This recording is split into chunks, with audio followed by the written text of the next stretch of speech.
thing that I wanted to add also that I will transition into our next topic is the reason why I have unwavering belief. Because I'm an optimist. I've been accused of being an optimist. And who accused you of being an optimist? Someone I once dated her, like, you're an optimist. And like, okay, you make it sound like it's a negative thing. It's horrible. Yeah, how dare you, right? But the reason is because if we're looking at the World Endurance Championship, Ferrari is absolutely killing it, right? And that's why I believe, because the hypercars, there is, of course, they're different than a F1 car, but it is the Ferrari main team that is doing really, really well. And I'm like, they've made big advances from where we were a couple of years ago. Yeah. So that's why I have unwavering belief in Ferrari, because this is just what we do as tifosis. We bleed red and we love in red. I don't know. Yeah, and all that stuff, you know? I love it. We bleed red. We love red. Love in red or love red? Both. Okay. You see my background? Yeah, that's true. I was thinking, like, whenever I'm getting my Ferrari shirt, I don't know if I'm going to be able to, you know. Oh. The good thing is we're not using it as a green screen. Yeah, no, that's true. So I might get away with it, but yeah. Anyways, for Spotify listeners, my background is red and Pia's background is blue. But obviously, if I wear a red shirt, I might just blend in. And I'm just a face then floating. Anyways, so we're going to go into the World Endurance Championship, the 6-hour spa race that happened the weekend before this past. I didn't have the time to watch all of it because we were really, really busy. And so I watched it this past week, including this morning. I finished it. And I'm going to talk about real quick, we're going to talk about the hypercars and then we're going to move on to the LMGT3, just because I think organization and talking about it, the structure will be better. Going into the race, we have had a Ferrari lockout. 1, 2, 3 Ferrari. Let's go. Oh, wow. We had the number 50 Ferrari, which was also kind of like a, how do you say it? Kind of like a second chance, because I think his name is Antonio Fuoco, who usually, I guess, for them does the qualifying. Excuse me. Does the qualifying for the WEC team. Pia, cut it out. I'm so sorry. I have no clue what's going on with my nose right now. Jeez, just itchy. cut it out or cut it off. So he essentially he did the qualifying in the 6-hour Imola race, but all of his track time was deleted, so they ended up starting at the back of the grid. So this time around, he had his second chance and he qualified in P1. Oh, good for him. What a redemption. What a redemption. That's exactly what I was looking for. I couldn't think of the word. Yeah, so he had the redemption. He started in P1. Then we had the 83 Ferrari, which is not the main Ferrari team. It is the privateer Ferrari. So it's the yellow Ferrari with Robert Kubica in it, former Formula 1 racer. And then we had the 51 Ferrari with Antonio Giovinazzi in it in P3. Then really, really exciting and also completely a little bit out of the left field, we had the Peugeot, the 94 Peugeot starting in 4th. Oh, wow. The Hertz Team Jota Cadillac in P5. And then we had the 36 Alpine Endurance team in 6th. Alpine, the 36 is where Mick Schumacher is racing gotcha. I was going into. to ask which one that is.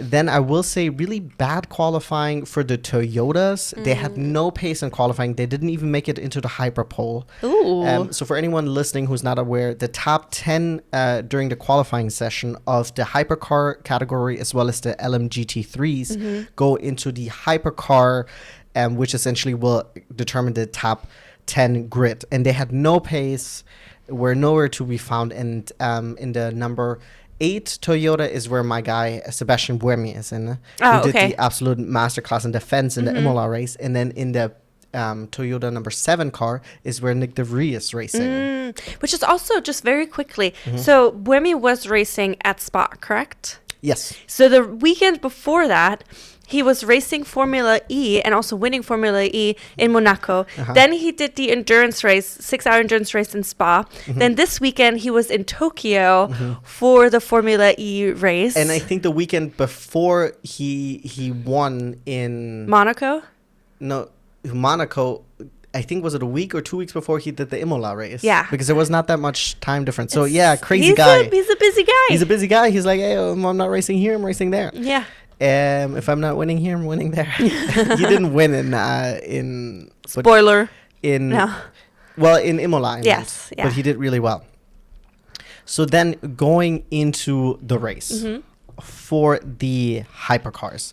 So let's see right here. I made some notes because obviously 6 hours is a lot. It's a lot, yeah. You had 29 minutes into the race. The Alpine does an absolute insane overtake. So the Alpine was already in P3. Does an absolute insane overtake going into En Rouge, overtaking the Ferrari, making it into P2. Wow. It was absolute mental. If I'm not saying that anyone should go back and rewatch the race, right? Because it's 6 hours. Yes. It is available now on YouTube. Okay. If you don't have HBO Max, where you can also watch it, or on the WEC app, I would recommend watching it on HBO or YouTube over that, because those will save where you left off. Whereas on the WEC app, it just doesn't. So you always have to remember. It's complete bullshit. That's so annoying. The app annoys me to no end. I made a whole video about it.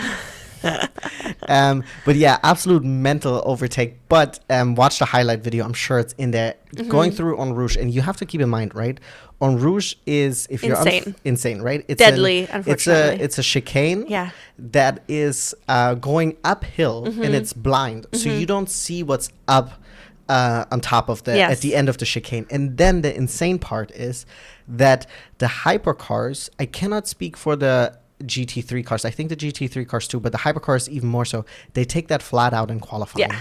They take it flat out, and the hypercars, they hit up to 300 kilometers an hour, and they take that flat out upstairs. That's what I like to call insane. And I think the cool thing is Alex Brundle was there. So they had a few segments where they were interviewing him on the side of the track, because he has raced at Spa. Sorry, Le Mans coming up. I mean, he has raced competed at Le Mans too. But and he was explaining the left tire takes 1.2 ton worth of force going up Le Mans in the hypercars. That's crazy. That's absolutely insane. And one of the crazy things is also with the hypercars is that in endurance racing, that when they do the tire changes, they sometimes just change one side of the tires.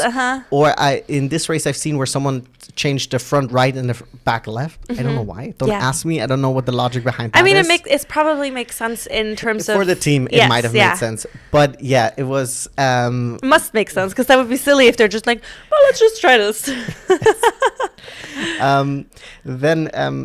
Then we're going back to the race. The 83, so the yellow Ferrari, unfortunately had many technical difficulties. Had to go into the pits twice before, I think, even the 3 hour mark. And then at the end, they ended up just having it parked. And then it just finished a lap, because I think if you do 70% of race distance or something like that, at least the drivers can still get points for the championship. We did also have some DNFs. We had the Proton Competition 99 Porsche who didn't finish. And then the Peugeot who started in P4? Yeah. Also didn't finish. Oh, bummer. Huge bummer, because, like, come on, you know.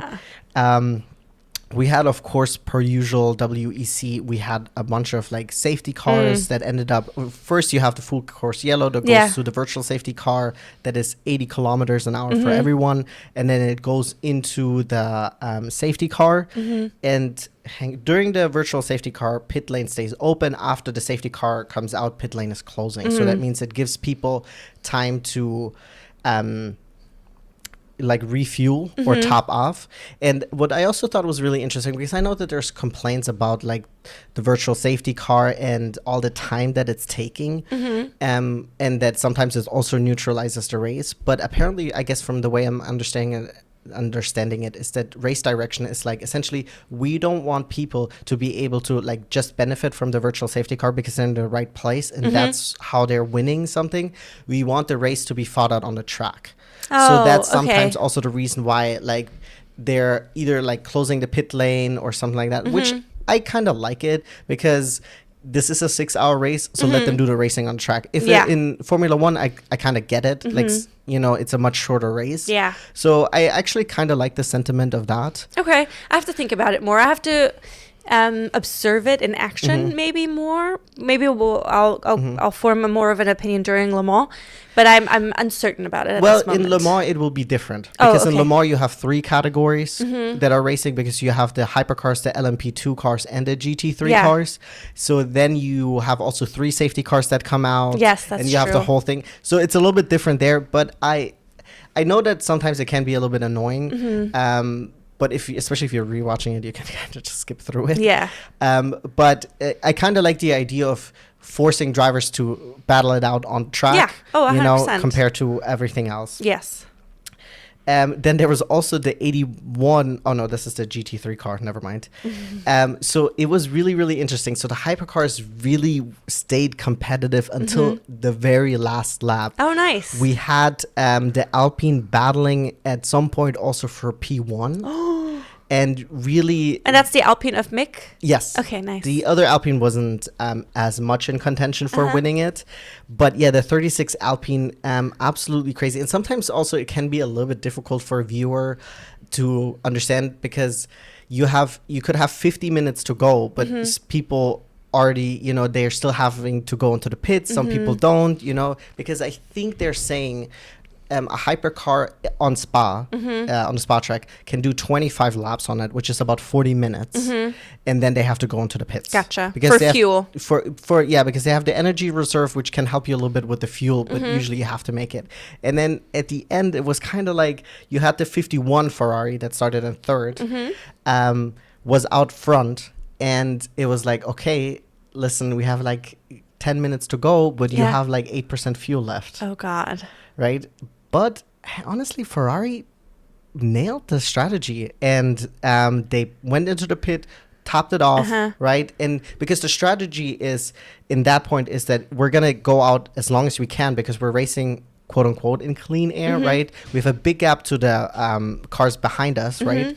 And then if we stretch it out until we have to go, we can really cut down our pitting time, because we don't have to fuel as long. Because I think you can lose like literally anywhere between 10 to 20, 30 seconds, depending on how long you have to fuel the car in the pit lane. And yeah, Ferrari really brought it home. They pitted, they had their whole strategy, the right call, and they were consistent. Like at some point they were not in P1, and the 51 car was actually in P3 and P4, but consistently making the right call, right fuel management. And then I think you also have to give a big shout out to the number 50 Ferrari that ended up coming in second, because the guy, I think his name is Nicholas Nielsen, he's a Danish driver, and he was on fuel saving for like, I almost felt bad for him for the last 10 laps of the race. He was lifting and coasting, and the Alpine was creeping closer and closer and closer, but Ferrari made the right call, and they were able to finish in P1 and P2. That's crazy. Lock out for Ferrari again. And Alpine ended up coming third. Oh, beautiful. We had the number 8 Toyota Gazoo, so the one with Sebastian Buemi coming in fourth. Oh, then amazing. We had 2 Cadillacs, 5 and 6. Absolutely amazing. And then we had the number 7 Toyota Gazoo Racing with Nick DeVries in 7th. Wait. Nick is not in Toyota. Is he not an Alpine? No, Mick is an Alpine. Oh. And Nick is in number 7. Oh, I don't know why I thought Nick DeVries was also in an Alpine, but he's in Toyota. Okay, gotcha. And then the really cool thing is, because we had the very competitive, like during the race, there was times where like the Peugeot was up in contention for making it onto the podium, and then all of a sudden the Cadillacs came alive. But I think what that really tells me is that Le Mans is going to be very interesting. Nice. Because you have a lot of cars that are really, really competitive. This time around, we had also that 007 Aston Martin. So I have to say 007 because it's not the 7 Aston Martin, because the number 7 is the Toyota car. The 007 Aston Martin really also outpaced the sister car, and the Aston Martin hasn't been as competitive, but it's looking better. Nice. So maybe by the time Le Mans comes around, they're able to get it up to parts. Yeah. We also had the number 20 BMW, who did really, really well for a long time during the race, and then I can't remember what happened. Sorry, it was the number 15 BMW. So they were also really competitive. So it's really, really nice to see that there's, that there is signs of, hopefully the Le Mans race being really, really good. Nice. That's awesome. Yeah, especially seeing how competitive those are. So now I want to talk a little bit about LMGT3. Oops, hang on. Let me pull up the hyperpole. Oops, I clicked on the wrong button. Oh, sorry, guys. boy. Oh my God, it's embarrassing. What a fail. So, hyperpole results. We actually had the Lexus, a 78 Lexus on P1. We had the Aston Martin Racing Spirit of Le Mans in P2. And then we had in P3 and P4 Proton competition a Ford Mustang. They did really, really well. Yes, and then in fifth we had the Vista AF Course Ferrari, which is essentially part of the Vista, which is a privateer Ferrari one. But yeah, they ended up starting in P5. Really big bummer. No. The Iron Dames qualified in 13th. Cecilia Martin. It was actually her third endurance race ever. Oh, yeah. So I can't really fault her. She said she did a lot of learning during qualifying, and it showed in her race. Because Celia Martin, little mad woman, right, when she switched out the car, right, when she switched, or when she got out of the car, and Rahel Frey, who had her 30th race in overall in the endurance championship, and the most endurance races any woman has ever done. Nice. Do you want to guess in which place she was when she took over? So they started in 13th. So in 5th? Nope. Better? Yep. 3rd? Nope. 1st? Yep. Yes! Celia Martin, little speed demon. Yes. All the way from P13 to P1 when she passed over the reins to Rahel Frey. Celia, honestly, like, of course there were, so Celia races in the bronze category. And I also want to say, I looked up Celia after the race. Celia started racing professionally at the age of 27. She's 33 now. And she's racing in the World Endurance Championship. That's incredible. So she's a bronze driver, which, of course, she's racing against all the other bronze drivers. Yes. And a lot of them ended up getting track penalties. And so they had to do a drive-through penalty, which is, of course, very devastating. Yes. But she also did a lot of overtaking on the track. Nice. And she handed over the reins from when she was in P1. Wow. And I was like, what a fantastic job. Oh, boy. You also had the 81 GT3 Cadillac at some point going through En Rouge, making up 4 positions. What mad lad. So there was really, really exciting racing. That is crazy. However, if we're going into the race results for the GT3s. Oh, God. Iron Dame's nowhere to be found. No. The only thing is, like, I know I'm going to wrap this up pretty quickly, but the really bad thing is, so the Iron Dames finished in P10. Oh, God. But I can't even tell you what happened because it wasn't shown on the broadcast. Oh, that's a bummer. And that's really the big grievance I have with this is for the first half of the race there was some coverage for both sides, but then after the 3-hour mark, and I don't think I saw anything really of Rahel Frey. I know that there were some safety cars, so I don't know if they got unlucky with this and stuff like that, but essentially there was no explanation what happened, and I cannot tell you how really the other racing was because you unfortunately didn't get to see really any GT3 racing. Oh, that's such a bummer. And I know there was a lot of complaints also on YouTube about it. I saw people were like, yo, you guys are not showing any GT3 racing. What is going on? And I get that it's tricky to cover everything. Especially in like an endurance race where there's so much that happens because there's constantly overtaking happening, of course, because of the 2 different vehicle categories and such. But there needs to be a way they can find a balance to show both sides. Yeah, absolutely. And I think my solution to this is because we had actually the highest number of attendance in a WEC race outside of Le Mans during Spas. It was 98,000 people that showed up. They did say it was a long weekend for Europeans. Oh, okay. But either way, 98,000, that's a lot of people. Yeah. And I think my argument is then if you have that many people watching and you have a lot of people watching at home, then make a second stream. Make a second stream that covers GT3, right? Because GT3, in my opinion, is interesting enough to have people talking about it. And if you're not able to put it into the main broadcast, because I understand that the hypercars, or there's a lot of overtaking and stuff like that, and that is the but I think that racing also makes GT racing so interesting because they're constantly being overtaken. They have to constantly check to see, they need to let the hypercars pass, but they also cannot compromise their own race, which still makes it interesting, Yeah, absolutely. And I mean, there was this is why I also believe is because Ferrari also won the GT3 category. Wow. Yeah, the Vista AF course, the number 21 Ferrari finished in first place, and this is a car that set itself on fire, I think, twice. I think it was last year or something like that. So they really were able to clean up the cars. So we had in number P1 we had a Ferrari, in P3 we had a Ferrari. So that's why I believe that Ferrari is gonna do it. It's not gonna be this year, but the car's gonna get better, and next year we're gonna rule F1. I can feel it. Who run the world? Ferraris. Exactly. And then we had, I don't like the number, but the 88 Proton competition Mustang came in second place. Wow. What a big feat. The Mustang did really, really well. Yeah. And just to point out how competitive it also gets in the GT3 category. So there was a 40-second gap between P1 and P2. But then there was a 1.8 second gap between P2 and P3. There was a 1 second gap between P3 and P4. So it does stay competitive, So I'm like, if you can't make it happen in the other broadcast, right? If you don't find the time in it, then give us a second broadcast, right?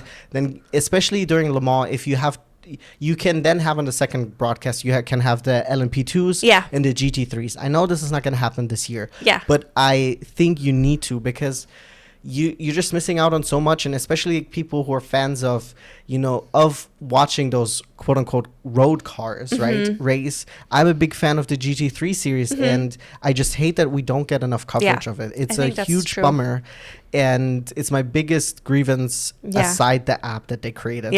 I mean, it's not the first time you've mentioned it. It's not the first time we've talked about it, because it is true. It's just such a bummer that there's just so much racing that happens on the track, and so much that we miss automatically because the focus is just on the hypercars. And sometimes they focus on the hypercars, although there's not really racing happening amongst the hypercars, but we'll see. But thank you for recapping the race. It sounds really interesting. It did get me a little bit more excited about Le Mans. Yes. Because it seems to be a very competitive season. Absolutely. So I'm definitely interested in watching. I mean, I'm for sure gonna watch Le Mans, but I'm also now, because last year we didn't watch the qualifying for it.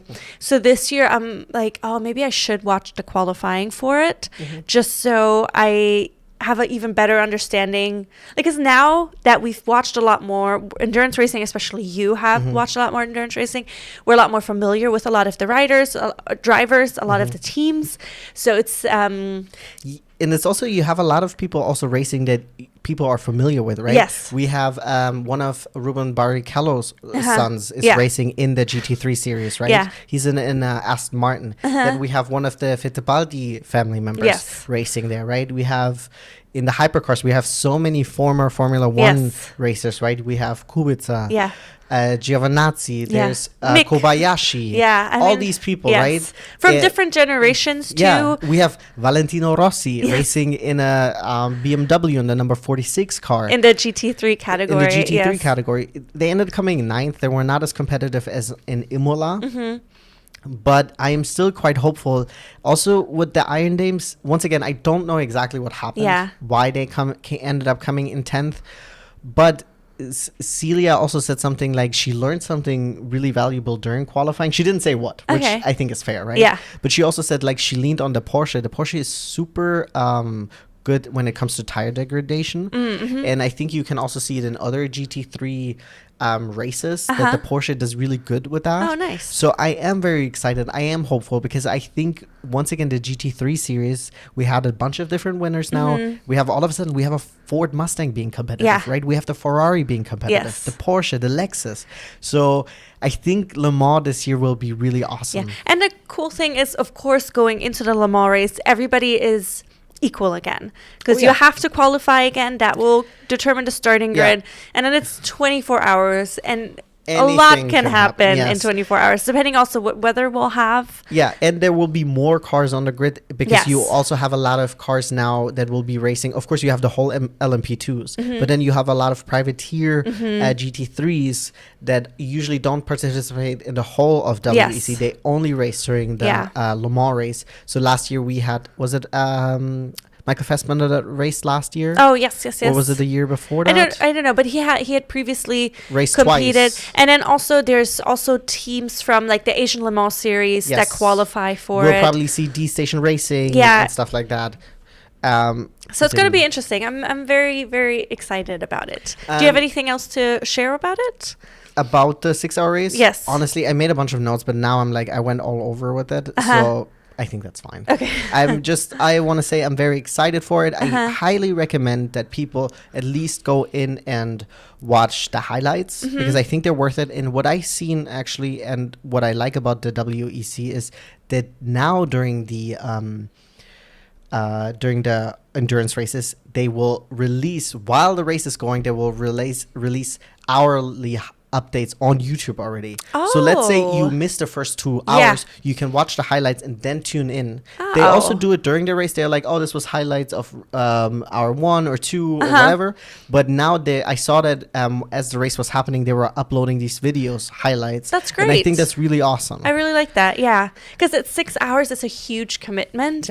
But if you can watch 6 of those recap videos, you have a great understanding of what happened in the race. So I think they have those. And then they have the and then I think they have like an hour-long highlight of the whole race that they uploaded. So there's a bunch of different options how you can, just get a snack of it. Nice. That's awesome. So yeah, that will clean up everything I have to say about the WEC race in Spa. Yes. I think it was really awesome. I think Spa is a fantastic track also for the WEC in general. And then Le Mans, I can't wait. So we're about a month away. Yeah.